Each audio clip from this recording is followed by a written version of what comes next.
नमस्कार दोस्तों, स्वागत है आपका हमारे चैनल स्टडी कैफ़े में एक बार फिर से।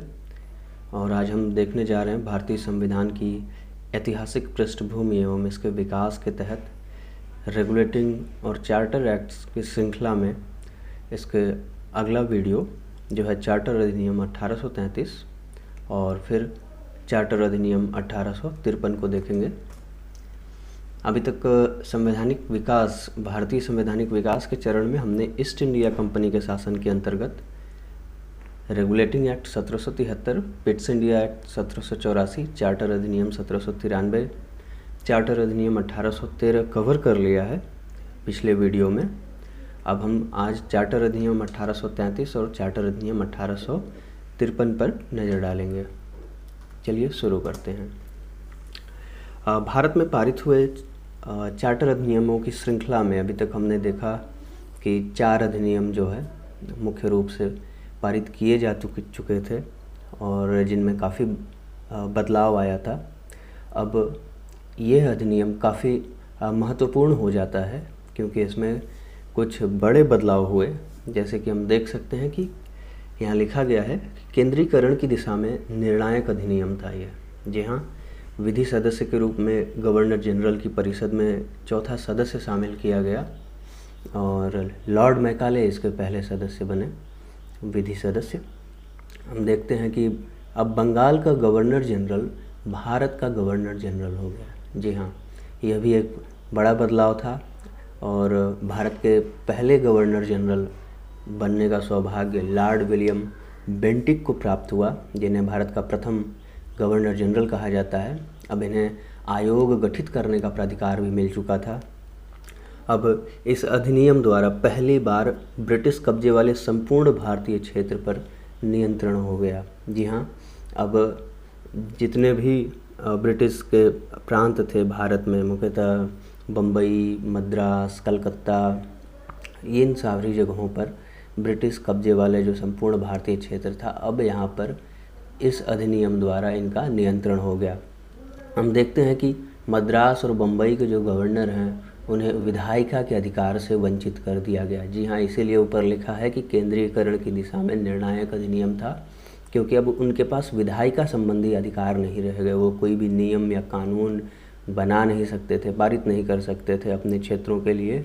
जो भी नियम होगा वो भारत का गवर्नर जनरल बनाएगा, पारित करेगा, क्योंकि अब सारा अधिकार उसे ही दे दिया गया है। आगे हम देखते हैं कि भारत के गवर्नर जनरल को पूरे ब्रिटिश भारत पर विधायिका संबंधी असीमित अधिकार दे दिया गया। जी, यही मैं आपसे कह रहा था कि ये केंद्रीकरण की दिशा में निर्णायक अधिनियम था। और फिर आगे कंपनी की व्यापारिक निकाय के रूप में गतिविधियां समाप्त कर दी गई। जी हाँ, अब कंपनी व्यापारिक निकाय नहीं रह गई शुद्ध रूप से। कंपनी अब विशुद्ध रूप से प्रशासनिक निकाय बन गई। अब कंपनी का काम रह गया कि वो यहाँ के जो प्रशासनिक क्रियाकलाप हैं उन पर ध्यान देगी पूरी तरह से। चाय और चीन के साथ व्यापारी का एकाधिकार समाप्त हो गया। जी हाँ, इसके पहले हमने देखा था 1813 के चार्टर अधिनियम में सभी ब्रिटिशर्स को जो है भारत में व्यापार करने की अनुमति दी गई थी, लेकिन कंपनी का जो चाय और चीन के साथ व्यापारी का अधिकार था वो बरकरार था। अब यहाँ पर देखते हैं कि चार्टर अधिनियम 1833 में इसे भी समाप्त कर दिया गया और आगे सिविल सेवकों के चयन के लिए खुली प्रतियोगिता का आयोजन करने का प्रयास किया गया। जी हाँ, यह प्रयास किया गया लेकिन ऐसा हो नहीं पाया क्योंकि कोर्ट ऑफ डायरेक्टर्स के विरोध के कारण यह प्रावधान समाप्त कर दिया गया। 1834 में मैकाले की अध्यक्षता में 4 सदस्यीय विधि आयोग गठित किया गया और फिर इस एक्ट के द्वारा भारत में दास प्रथा को विधि विरुद्ध घोषित कर दिया गया। जी हाँ, दास प्रथा को जो है गैर कानूनी बताया गया, घोषित कर दिया गया और 1843 में इसका उन्मूलन भी कर दिया गया। और एक बड़ा बदलाव यहाँ देखने को मिलता है कि भारतीयों को अब धर्म, वंश, रंग या जन्म स्थान इत्यादि के आधार पर भेदभाव कर ईस्ट इंडिया कंपनी में के अंतर्गत किसी भी जिस पद के वो योग्य हो उससे उसे वंचित नहीं किया जाएगा। ऐसा प्रावधान इस अधिनियम में किया गया था, लेकिन अफसोस की बात यह है कि यह केवल कागज़ों में ही सिमट कर रह गया था। ऐसा वास्तव में हो नहीं पाया, लेकिन हम देख सकते हैं इसका लिंक यदि हम जोड़ें तो आज हमारा जो संविधान है उसमें आर्टिकल 15 में यह बात स्पष्ट तौर पर लिखित है, जो कि हमारा मूल अधिकार भी है, जहाँ कहा गया है कि हमारे साथ किसी भी भारतीय के साथ धर्म, वंश, रंग या जन्म स्थान के आधार पर किसी भी प्रकार का नियुक्तियों में भेदभाव नहीं किया जाएगा। अब आगे हम देखेंगे चार्टर अधिनियम 1853 आ जाता है और यहाँ पर पहली बार गवर्नर जनरल की जो परिषद है, इसके विधायी और प्रशासनिक कार्य अलग कर दिए जाते हैं। 12 सदस्यीय विधान परिषद का गठन कर दिया जाता है। प्रांतों के प्रतिनिधियों को इसका सदस्य बनाकर क्षेत्रीय प्रतिनिधित्व सिद्धांत लागू करने का प्रयास किया गया। जी हाँ, अब होता ये है कि धीरे धीरे अब जो हमारे प्रांत हैं उनको भी प्रतिनिधित्व देने का प्रयास किया जाता है। जैसे आज हम देखते हैं कि हमारे अलग अलग राज्य हैं और फिर वहाँ से चुनकर आए हुए राज्यसभा में उनके प्रतिनिधि होते हैं। कुछ ऐसी ही व्यवस्था शायद बनाने का प्रयास ये रहा होगा तब के समय में। और गवर्नर जनरल की परिषद में 6 में से 4 का चुनाव बम्बई, मद्रास, बंगाल और आगरा से स्थानीय प्रांतीय सरकारों द्वारा किया जाता था और विधान परिषद का मुख्य कार्य विधि बनाना था। विधि के अधिनियम बनाने के लिए गवर्नर जनरल की अनुमति आवश्यक थी। जी हाँ, अब बिना गवर्नर जनरल की अनुमति के कोई भी विधि का कानून कोई नहीं बन सकता था। गवर्नर जनरल की अनुमति आवश्यक थी। अब देख सकते हैं कि गवर्नर जनरल को वीटो का भी अधिकार था।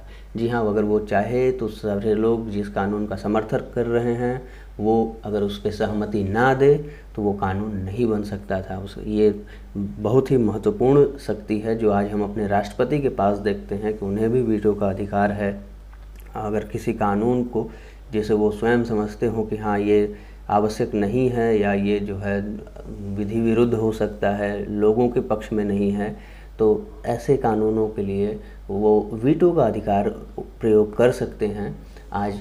तो इसी तरह से तब के गवर्नर जनरल को वीटो का अधिकार 1853 के चार्टर अधिनियम द्वारा दिया गया। अब विधि सदस्य को गवर्नर जनरल की परिषद का पूर्ण सदस्य का दर्जा दे दिया गया। जी हाँ, अभी इससे पहले हमने देखा कि 1833 के चार्टर अधिनियम में विधि सदस्य जो था वो गवर्नर जनरल की जो परिषद है उसका चौथा सदस्य के रूप में जो है उसे जगह मिली थी। अब उसे जो है पूर्ण सदस्य का दर्जा दे दिया गया, यानी वो सदस्य जो उनकी परिषद का जो है एक हिस्सा रहेगा, माना जाएगा।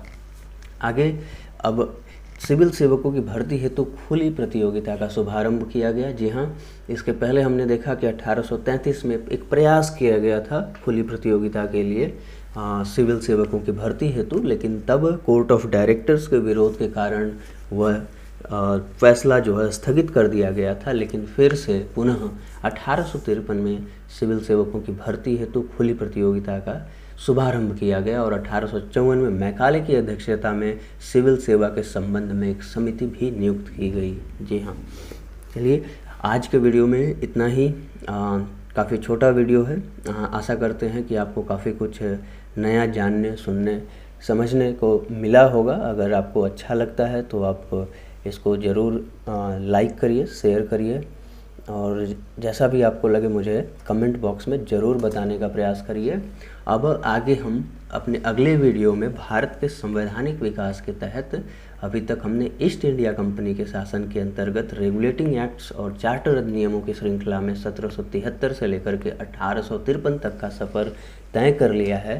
अब हमारे पास आगे हम जो श्रृंखला लेकर के आएंगे वीडियोस की, इसमें ये ताज के शासन के अंतर्गत भारत शासन अधिनियम 1858 से इसकी शुरुआत करेंगे और धीरे धीरे आगे बढ़ते हुए इसे कवर करेंगे। कोशिश रहेगी हमारी कि ये आगे 2 से या 3 वीडियो में ये पूरी तरह से कवर हो जाए।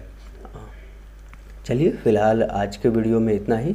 हमारे साथ बने रहने के लिए बहुत बहुत धन्यवाद आपका। Thank you.